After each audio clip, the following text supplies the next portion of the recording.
Mary had a little lamb.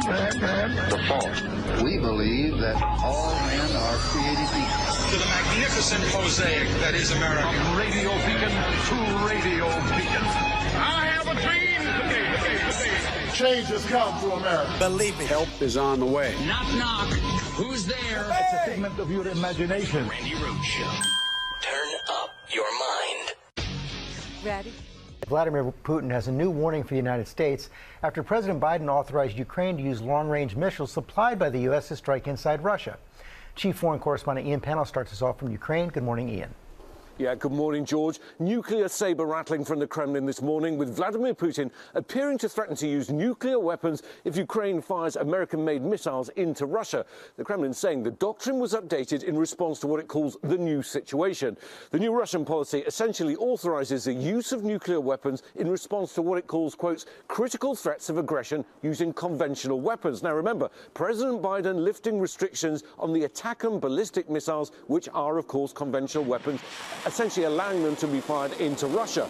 Putin has made nuclear threats before that have proved to be hollow. A senior Ukrainian military source telling me this is blackmail, but also warning nuclear weapons are a Pandora's box that shouldn't be opened. This move likely aimed as much at President-elect Trump, who's promising to end the war when he takes office, but it'll make that all the harder. Meanwhile, Russia again escalating attacks inside Ukraine, striking an apartment block in the north, killing 9, including a child. And for all the talk of peace plans, Ukraine today marking 1,000 days of Russia's devastating war with no end in sight. And just one final bit of breaking news. We're hearing that the Russians are reporting that Ukraine has now used these attack and ballistic missiles. Yes, they've used them, and no nuclear war yet. No, nothing. And, we do have, for a few more months, an intelligence agency that is capable and competent, and they could see whether or not there was a, attempt to position and or, use nuclear weapons. And there isn't any. No. So could we please stop with the Russian talking points? Could we please stop repeating, like what Vladimir Putin wants to do to the American people, which is scare them? Could we stop scaring people all the time with Vladimir Putin's bullcrap?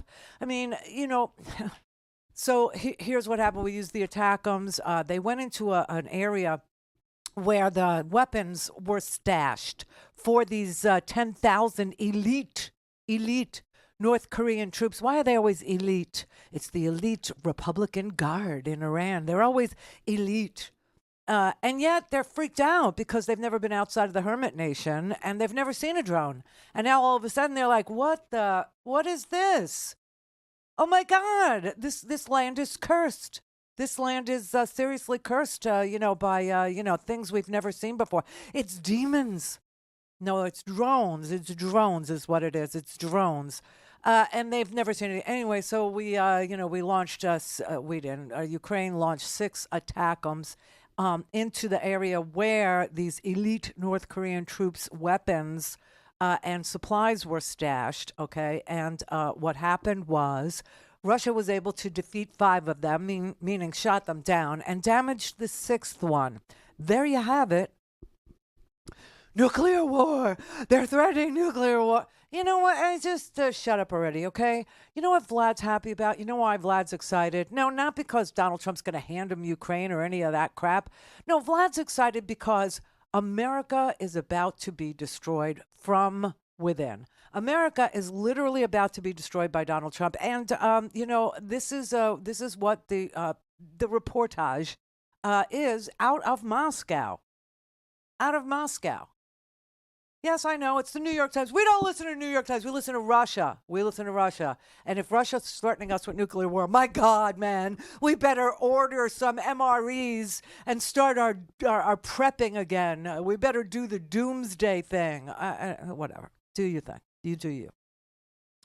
However, you need to understand why Vlad is excited. And so we read, okay? The American election results were received with enthusiasm in Moscow. President Vladimir Putin, offering his congratulations, seemed genuinely pleased. But it's not because Donald Trump is seen as pro-Russian or even one of their own. Nor is it the prospect of an advantageous peace deal in Ukraine ruthlessly brokered by Mr. Trump. The first reported call between the two leaders, which the Kremlin denies took place, suggests that the incoming administration will not be a pushover. Instead, the excitement comes from something else. Something else. It's that to many in the Kremlin, who are all KGB agents, by the way, a Trump presidency might bring about the collapse of America. The idea that the United States is entering into the final stage of its history? Oh my God. When I said the last election, I didn't mean like as in the final one. I meant like the one we just had. But Vlad doesn't. He means like the final one. The idea that the United States is entering the final stage of its history has been kicking around Russia for some time. For years, it was just fringe voices. But since around 2020, the Kremlin has been making the argument too. And leading the charge is Nikolai Patrushev, a former director of the Federal Security Service and one of Mr. Putin's key advisors. Widely regarded as Russia's leading hardliner, he was among the first to claim that America is on an inexorable path to implosion. We don't need no stinking nukes. We're going to do it to ourselves. In an interview with, it's the Russian Gazette in English, the official publication of the Russian government, Mr. Patrushev detailed what it would look like. He says the United States is going to split into the North and South, and the South is moving toward Mexico, whose lands were seized by Americans in 1848. Make no mistake, he said, sooner or later, the southern neighbors of the United States will reclaim the territories taken from them. Oh my God, good luck, Texas. Good luck to you, Arizona. Good luck. They're saying that you're going to have to, fight off the Mexicans once you split from the U.S. Isn't that fabulous? Isn't that something? Isn't that special?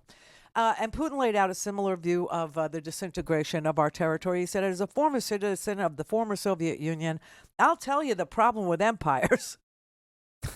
They believe they're so powerful that they can afford minor mistakes. But the problems accumulate. And then a moment comes when they're no longer manageable. The United States is confidently, firmly marching down the same path as the Soviet Union. That is a quote from Vlad. That is the fundamental assessment of Russia, and he is convinced that America is nearing its end. So here's my question for the day. Is this what you voted for? Is it? Because I got news for you. Now we're starting to see the numbers, now that things have been counted. There's still some counting going on. The Cook Report says that when California is finally finished, I never thought of Gavin as a guy who couldn't finish. Did you? I don't know. Maybe that's why he looks so much like, what's his face from, American Psycho. Right? I mean, they're like twins. It's creepy. Do you know who it is? Just know Bale plays him. Yeah, Christian Bale. Okay, I thought you were looking for the character's name, which I didn't have off the top of my head. No, Christian Bale. But it is they do look a lot alike. A lot alike. It's crazy. It's creepy. Anyway, when California finishes, come on, Gavin. Come on, boy. Let's do it. Charlie Cook is saying that Donald Trump will have, less than 50%, meaning only half of our country's back crap. The other half, no, which is good news. But what's really, really upsetting to me is the cumulative number of votes that Donald Trump won by. I'm not saying he didn't win. He did. But the cumulative number that Donald Trump won by is 276,000. 270. Now, when Biden ran, I think he won by 8 million votes, 276,000 votes.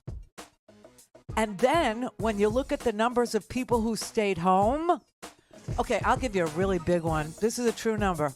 90 million, swear to God, eligible, not necessarily registered. Just got to couch it, okay? 90 million eligible voters, meaning of age American citizens who could have voted, did not. 90 million, and he won by 276,000. Don't have time to listen to the live show? Want to hear more on your schedule? Go to randyrhodes.com and buy a stinking podcast.